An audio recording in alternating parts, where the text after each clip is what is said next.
So in this Google Docs tutorial, I will be showing you guys how to add lines to your document here in Google Docs. So if I were to go ahead and just write add lines here for my own reference, it's actually pretty simple. If you go to the top left area to where it says insert, there's a bunch of different options right here. Where it says, where am I looking here? Oh yeah, horizontal line, you can go ahead and press horizontal line just like this.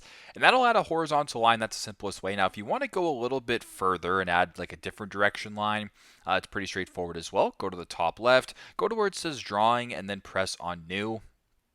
Then once you're here, you can go ahead and select the line option right here. So if you wanted to go ahead and add like a vertical line or whatever, you can go ahead and add that. You can go ahead and change the thickness of it as well.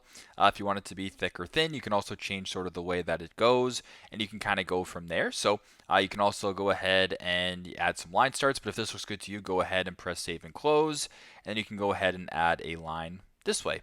So pretty simple, pretty straightforward. That is how you guys can add lines in your document on Google Docs. Thanks again for watching, and I hope this helps.